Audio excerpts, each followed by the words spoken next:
3 موقع ایسے گزرے ہیں کہ جب مدینے میں قیامت ٹوٹی تھی، مدینے والوں پہ قیامت جب ٹوٹی تھی 3 موقعوں پہ بڑے سخت حالات پیش آئے تھے۔ ایک موقع یہ تھا کہ جب نبی علیہ السلام دنیا سے اٹھے، وہ وقت صحابہ کی زندگی میں ایسا آیا تھا کہ صحابہ اپنے ہوش کھو بیٹھے تھے۔ حضرت عمر رضی اللہ تعالیٰ عنہ تلوار لے کے دروازے میں کھڑے تھے کہ جو کہے گا کہ اللہ کے نبی کا انتقال ہو گیا ہے، چلے گئے تو اس کی گردن اڑا دوں گا۔ ابوبکر صدیق ممبر رسول پہ آ کے بیٹھتے ہیں، قرآن کی آیت پڑھتے ہیں۔ حضرت عمر کہتے ہیں یوں لگ رہا تھا جیسے ابھی نازل ہو رہی ہے، پھر ہوش آیا، پھر بیٹھ کے کہ ابوبکر واقعی تو نے ہماری رہنمائی کی، تو نے بتا دیا۔ حضرت ابوبکر صدیق رضی اللہ تعالیٰ نے ممبر رسول پہ کہا کہ جو اللہ کی عبادت کرنے والا ہے، سمجھ لیں کہ اللہ حی لا قیوم ہے، اور جو نبی علیہ السلام کی عبادت کرنے والے تو وہ انسان ہے، وہ بشر، انہوں نے دنیا سے جانا ہے، وہ اللہ کے پاس چلے گئے ہیں۔ ایک دن آئے گا ہم بھی دنیا سے چلے جائیں گے، ایک دن آئے گا ہم نے بھی اس دنیا سے اٹھنا ہے۔ یہ موقع تھا، بڑا سخت موقع تھا جو صحابہ کی زندگی میں آیا، اور ایسا موقع آیا صحابہ کی زندگی میں۔ اس موقع پہ صحابہ کہتے ہیں کہ وہ وقت تھا اپنے بیوی بچوں کے انتقال پہ، اپنے بچوں کے انتقال پہ اتنا ہمیں دکھ نہ ہوا جو نبی علیہ السلام کے انتقال پہ، کیونکہ صحابہ کے لیے تو سب سے مقدم جو تھے وہ اللہ کے نبی تھے، وہ تو نبی علیہ السلام کی ذات صحابہ کے لیے سب سے مقدم تھی۔ کتنے ہزاروں واقعات ایسے ہیں، کتنے واقعات ہیں اللہ کے نبی کی وفات کی خبر سن کے جو دنیا سے اٹھ کے۔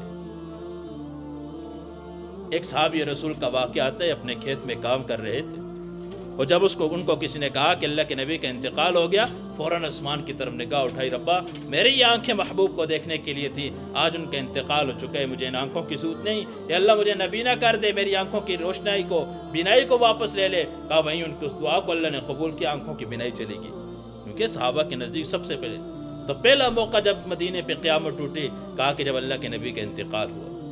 پھر کہا دوسرا موقع ایسا آیا جب اللہ کے نبی کا انتقال ہو گیا، حضرت بلال رضی اللہ تعالیٰ عنہ مدینہ چھوڑ کے چلے گئے تھے کہ اللہ کے نبی کی خالی جگہ دیکھ کے کہا برداشت نہ کر پاؤں گا۔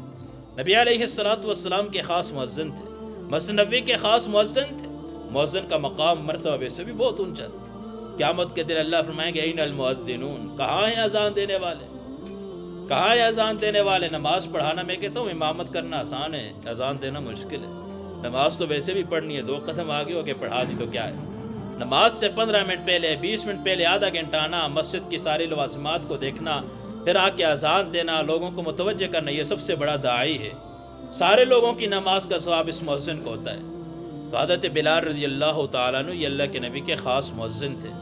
کہا نبی علیہ السلام کی جگہ کو خالی دیکھنا یہ برداشت نہیں ہوگا، چلے گئے۔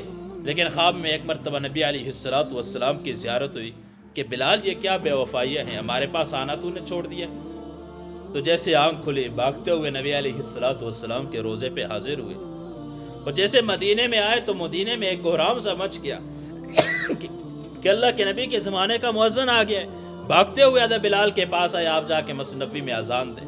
وہ نبی علیہ السلام کے دور کو یاد کرے، اللہ کے نبی کے زمانے کو یاد کرے۔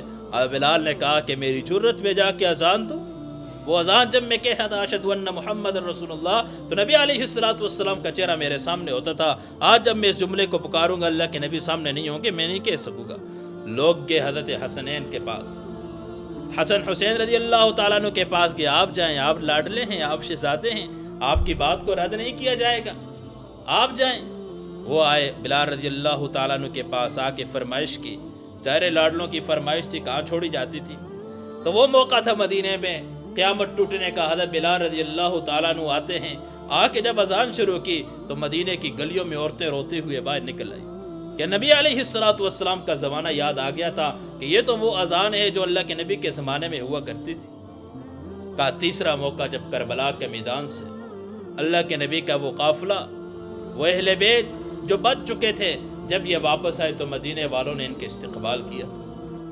وہ روتے ہوئے مدینے والوں نے حضرت زینب رضی اللہ تعالیٰ عنہ کا وہ خطبہ، وہ امام زین العابدین کا خطبہ، جب وہ مدینے میں داخل ہوئے تو وہ وقت تھا مدینے میں قیامت ٹوٹنے کا، کہ جب حضرت زینب رضی اللہ تعالیٰ نے کہا کہ اللہ کے نبی ہوتے تو ان کو پتہ چلتا۔ آج اللہ کے نبی دیکھتے کہ اللہ کے نبی کے اہل بیت کے ساتھ کیا ظلم ہوا۔ آج سارا کا سارا قافلہ کس انداز سے نبی علیہ السلام کا قافلہ ذبح ہوا، آج کس قسم کے ظلم کیے گئے۔ تو آج نبی علیہ السلام کو تو معلوم تھا اللہ کے نبی کے انتقال کے وقت نبی علیہ الصلوۃ والسلام جب سب کو الوداع کر رہے تھے، اللہ کے نبی کی وفات مکمل بیان ہوئی تھی ربیع الاول کے مہینے میں، تو اللہ کے نبی جب سب کو الوداع کہہ رہے تھے تو جب حضرت حسن اور حضرت حسین رضی اللہ تعالیٰ عنہ آئے تھے، سینے سے لگا کہ اللہ کے نبی کافی وقت روتے رہے، حالانکہ سب کو الوداع کیا، کسی وقت نہ روئے، ایک اماں جان فاطمہ کے وقت روئے اور دوسرا حضرت حسن حسین کے وقت۔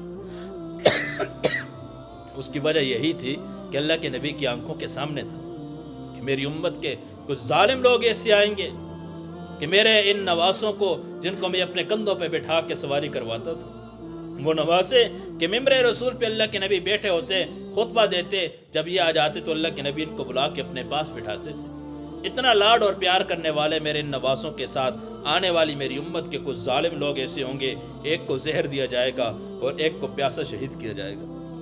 معلوم تھا، لیکن پھر بھی جاتے ہوئے دعا امت کے لیے کر رہے ہیں، اللہ میری امت کا کیا بنے گا، اللہ میری امت کا کیا بنے گا۔